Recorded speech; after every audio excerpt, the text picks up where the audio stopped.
Hey guys, today let's take a look at an HG Gundam kit, a premium Bandai release here. So this one is, brace yourselves here for the name, the A.O.Z 124 Gundam TR-6 Woundwort Psycho Blade Custom A.O.Z Reboot version. Yes, so basically this is the same Woundwort kit that we've had in HG now for a few years in many different versions. This one is a version where it's basically in black and it has the big ornamental V-fin on it, which is kind of the only thing that really particularly separates this very much from past releases, but very cool. Also has some different markings on it, being the A.O.Z reboot version, which unfortunately I think are probably going to be just sticker decals and not water slides, but let's go ahead and get into it and we'll find out in today's review. So with this being a premium Bandai release, there's not going to be too much to take a look at here on the outside of the box, but here we have a nice image there of the fully painted kit there. It looks great with that new V-fin part on it. Again, that's going to be kind of the main reason why anybody's going to be buying this kit, unless you really wanted one in black and you didn't want to paint it yourself. But there you look at the side of the box where the name takes up almost the entire side of the box. Here you can see a little bit of the kit. Once again, there on the other sides of the box, it's just going to be the name printed essentially there. And again, very long, extensive name for this one. But let's go ahead and pop it open and see what we got. We're gonna have, like I said, a lot of parts here in black. There's looks like a couple of stickers. I think that's gonna be really kind of about it as far as the markings go for this. We do have an included base, actually two included bases here, so that's nice.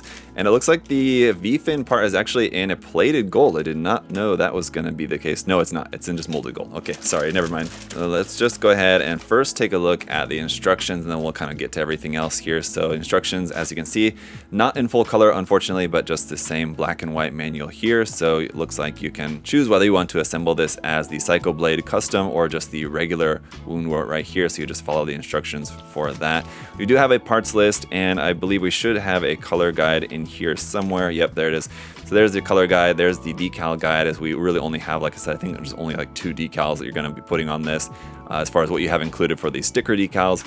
The color guide, obviously not in color, but that is there in Japanese and in English for you. The rest of the construction and transformation instructions are here, again, all in black and white. For the foil stickers that we have included, you have ones for the eyes, cameras, these ones there for the blade, and a couple of more ones there. If you've built any other version of the Woundwort before, these all should look pretty familiar for you. And yeah, for the sticker decals here, you have 6 of these, 2 larger size and 4 smaller size Rezion logos there. Very nice, but yeah, it would be nice if those were water slide decals and not stickers. A couple of other things we have included here be the wire for the weapon. As usual, it's very short, but kind of nice. I wish that this was a longer wire though, to be honest. We've got our polycaps here, PC001 in that metallic dark brownish gray color, and then 2 of the BA0 bases here. So you can use one for the mobile suit and one for the weapon. So that's kind of nice that they included 2. Then getting into the runners here, runners A1, A2, and A3 are all going to be in this almost black color. It's like a really, really dark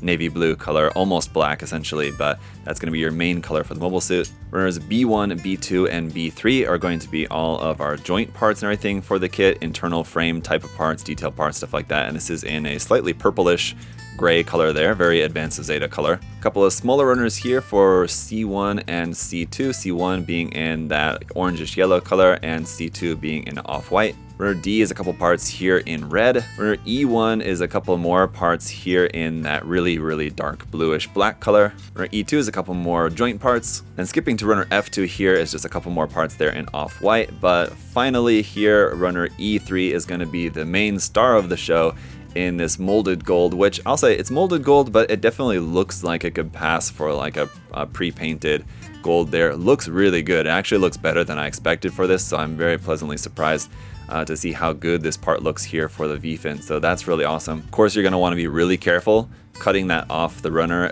but it looks like it's, you know, molded here on the runner in a way that's actually really well protected. So let's go ahead and see what it looks like when it's all put together.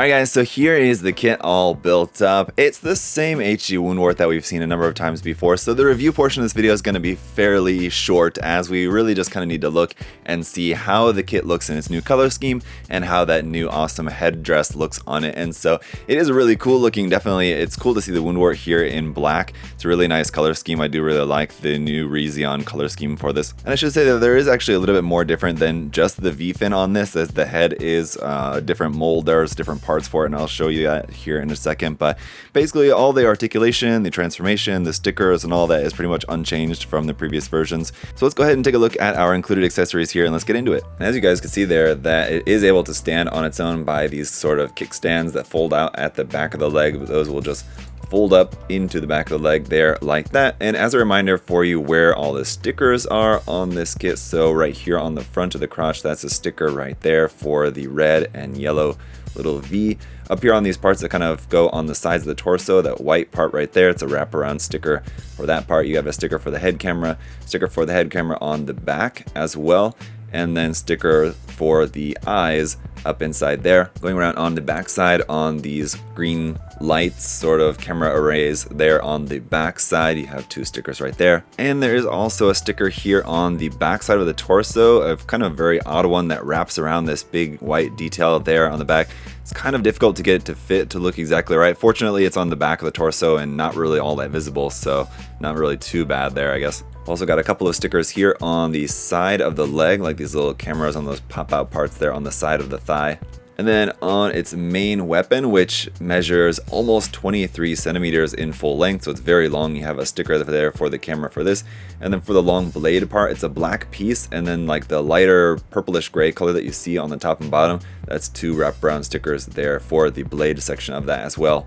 And real quick on the note of this of course does transform for the different forms. Really cool mold here on this. You have like a couple of mold lines on there, but that's all kind of pretty standard, seeing as how it is an HG still at the end of the day. So in order to transform this, we do have a couple of option pieces that you'll have to swap out for transforming these kind of like claw parts here, which at the moment are sort of like in their folded form here for the rifle form, but then for the claw form, you swap those parts out. You got some other option parts here, which are for the transformation that you'll have to use for those. Got an action base adapter here, which will certainly come in handy, so we'll use that. And then some option hands here, some holding hands for the weapon. Otherwise you just have your kind of open expressive hands there like that. Unfortunately no closed fists, but you have the holding hand for the left and the right side. And then as I mentioned, the heads are a little bit different, so you have all the parts to make either version of the head. Unfortunately you can't make both versions of the head at the same time, as what you're basically missing is the red part in there for the face. You only have one of those, but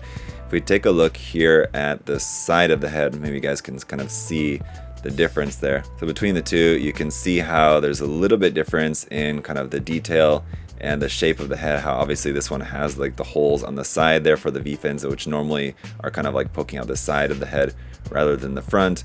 The kind of plate that wraps around the kind of side of the cheek there is a little bit different, smaller on the older version of the head.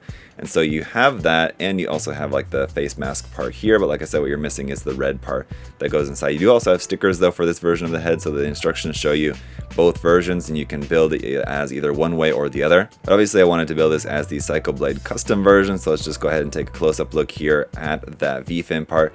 It is really nice, very nicely detailed. It's going to look even better once you cut off those safety flags and sharpen it up even more so. But a lot of really great detail on there, and you are going to want to of course be careful with it. It's a fragile part, but it is looking very nice there on the front of the head.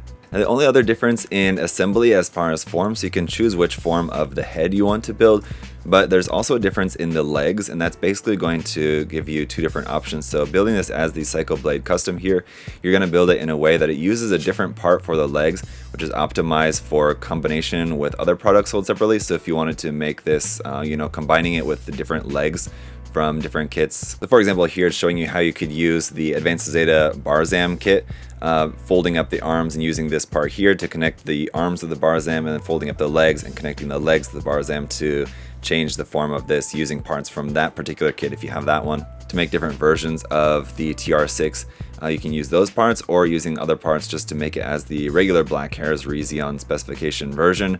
That is more optimized for the transformation into the mobile armor mode. So once you get to the construction of the legs, for example, here in the manual, it shows you the instructions for the legs for the Psycho Blade custom, And then on the next page is how to build the legs for the Black Hare's Rizion specification version. So if you're going through the manual and wondering, hey, why am I building these legs twice? I mean, not just a left and the right side, but you're building the whole legs twice. Just make sure that you pay attention to the notes up here. And this kind of goes for all of the Advanced Zeta kits, especially all the P-Bandai more recent ones.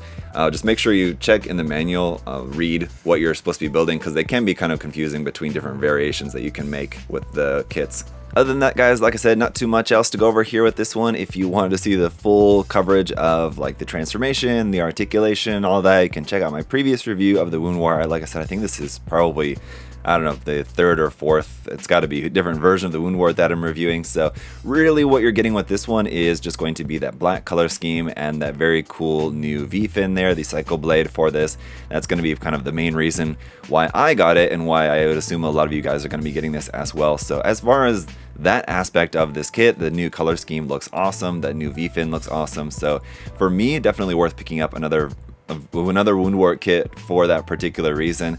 That said, if you already have 1 or 2 or 3 Woundwort kits already, and you're wondering if you really want to get another one just for that new V-fin part, I can understand you guys' concern. With this being a P-Bandai kit, for a lot of you, depending on where you are in the world, it might be particularly expensive to get just for like one new part, essentially, even though, like I said, it is kind of a whole new head. But yeah, it's definitely not going to be something for everyone, but it is a really nice kit to have, especially if you're an Advanced Zeta fan. I know there's different like 3D printed versions of the V-fin part that you can get around online, so I mean, that could be something for you guys to look into if you're interested. But once again, this is a really nice kit. The only regret that I have with this one is that, once again, it doesn't include waterslide decals. But at this point, after, you know, a half a dozen different P-Bandai Advanced Zeta kits that I've reviewed, you know, none of them include waterslide decals, unfortunately. So while it isn't surprising at all, it is still disappointing, and I do hope that maybe at some point in the future Bandai will start making more waterslides available, at the very least in their premium Bandai kits. And I know they do for a lot of the master grades, but in the high grades would be nice as well. At least like a small little sheet of something, like some logos or something, would be cool. Anyway, not to get too deep in the weeds on that particular issue, that's gonna be it for this video, guys. If you want to check out some more Gunpla for yourself, check the link in the video description below to USA Gundam Store. Got all sorts of different Gunpla paints and tools, supplies, all that good stuff there for you guys, so check that out. Thank you all so much for checking out the video here today. If you'd also like to like and subscribe, I really appreciate all your guys' support. Until next time, I hope you all have a great day. I'll see y'all later. Bye.